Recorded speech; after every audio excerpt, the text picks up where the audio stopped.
देखो, सबसे पहली बात हमारी कमजोरी क्या है, हम परेशान हो जाते हैं। संसार में देखो तो परेशान, परमार्थ की तरफ देखो तो हम परेशान हो, ये हमारा आदत स्वभाव बन गया परेशान होना। थोड़ा सा धैर्यवान बनो, गंभीर बनो। कोई भारी से भारी विपत्ति में परेशानी स्वीकार करके विपत्ति से थोड़ी निकला जाता। सुलझो, ठीक है, विपत्ति आई, समस्या आई, इसका समाधान होगा।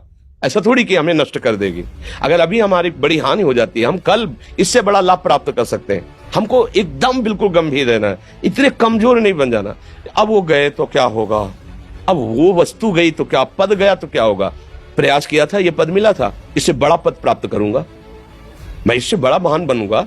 ठीक है, एक बार गिर गया, गलती हो गई, दंड भोगूंगा, फिर इससे ज्यादा संयम में रहूंगा। बिल्कुल मतलब एकदम फ्रेश दिमाग रखना चाहिए।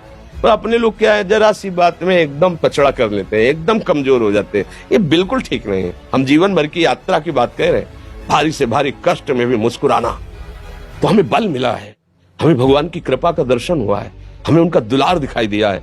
अगर ऐसे तो भाग जाते, फिर परमार्थ में थोड़ी चलना होता है। आज जो आप सुन करके लाभ लेने की चेष्टा कर रहे हो ना, ये केवल प्रवचन नहीं है, ये जीवन है।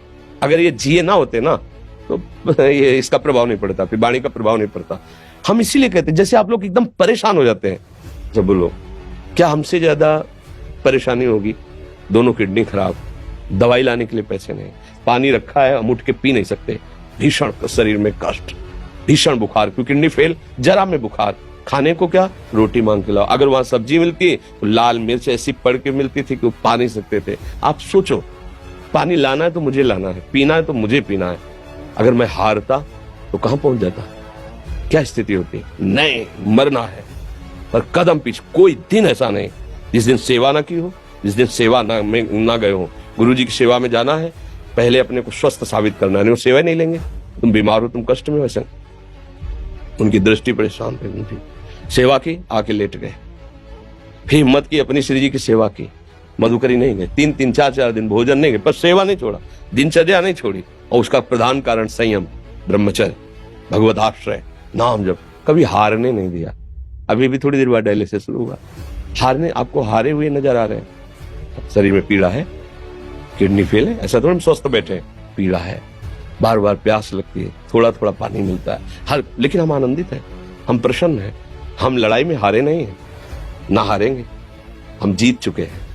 हम अपने मालिक के भरोसे में अपना संवाद, तो वो ये हम अपनी बड़ाई नहीं बता रहे, हम आपको बता रहे समस्या। सोचो, तुम्हारे पास तो माँ है, भाई है, बहन है, परिवार है, कोई ना कोई तो है ना। मेरा किसी ने कभी जीवन में ध्यान भी नहीं दिया, क्यों? बचपन से बाबा जी बन गए, किसी से प्यार नहीं, किसी से संबंध नहीं, कोई जानकारी नहीं, हम कहाँ हैं, वो कहाँ है, किसी से कोई मतलब नहीं। अच्छा, जवान साधु कौन श्रद्धा करे? कभी गांव जाने की हिम्मत नहीं पड़ती कि रोटी मांग ले, पता नहीं लोग क्या सोचेंगे, क्या भावना कर ले। हम दरवाजे पे खड़े हैं, क्या कैसी भाव, जो हमारे सामने आकाश वृत्ति से आया यौवन अवस्था में, वही पाया, अन्यथा भूखे रह गए। जब हम हर समय अपने को विवेक के द्वारा सावधान रखे, तो हम कभी निराश नहीं हुए, कभी उदास नहीं हुए, कभी ऐसा नहीं लगा कि यार हम दुखी, कभी नहीं लगा। उसी का फल है कि उस सुख का संकेत मिल गया जहां दुख की निशानी भी नहीं है। वही उसी के बच्चे हो, हम सब उसी धातु से बने हुए हैं।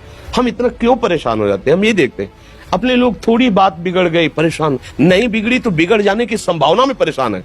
आज सुख है, लेकिन कल सुख छिन जाएगा, तो हम आज के सुख में सुखी ना होकर कल के दुख की आने की संभावना में हम भयभीत हो। मतलब क्या हमारी सोच रह गई? हमको इतना बलवान बनना है कि सुख और दुख दोनों हमको छू न सके। भारी से भारी सुख की व्यवस्था है तो अहंकार नहीं, हर्षित होकर किसी का अपमान न करे कि हम धनी, हम पदाधिकारी, अमुक। भारी से भारी दुख आया तो हमें किसी के सहयोग की जरूरत नहीं, हम फिर अपने कदम बढ़ाएंगे, हम फिर जुड़ी हुई अपनी भावनाओं को सजाएंगे। मस्त जीवन एकदम। तुम अविनाशी के बच्चे हो। शेर का बच्चा भेड़ों के बीच में फंसकर म्यों म्यों बोल रहा है, बस अगर दहाड़ना सीख जाए तो कोई भी उसे परास्त नहीं कर सकता। ऐसे भगवद अंश, तू प्रपंच में फंसकर अपने को इतना दीन क्यों देख रहा है? तू ऐसा है कि भगवान के दिव्यास्त्र में भी ताकत नहीं तेरे को मार सके। तू अविनाशी का अविनाशी बच्चा है। विनाशी भोगों को, विनाशी शरीर को मैं मान के इतना भयभीत, इतना दुख, ठीक नहीं। ये सबके लिए, केवल एक के लिए नहीं। आप समझो, आप लोग सोचते हैं हम गृहस्थ होकर भला ऐसी स्थिति कैसे? जनक जी सुखदेव जी के गुरु हैं और राजा हैं, महल है, रानियां हैं, नौकर है, चाकर। क्या सुखदेव जी जिनके शरीर में लंगोटी भी नहीं है, दिगंबर, परमहंस, परमहंस के गुरु है जनक जी जो राजा हैं। समझो आप ऐसा ना सोचे कि अब नौकरी कर रहे हैं, हम संसार में, हम गृहस्थ हैं, हम आध्यात्मिक की ऊंचाई पर नहीं चढ़ सकते। नहीं, आप एक सरकारी नौकरी या आप किसानी या व्यापार करते हुए आप एक अध्यात्म की ऊंचाई में चढ़ सकते हैं। और अध्यात्म ही है जो तुम्हें इस माया के दुख सुख से ऊपर उठा सकता है। दूसरा, चाहे जितनी संपत्ति आ जाए, आप सुखी नहीं हो सकते।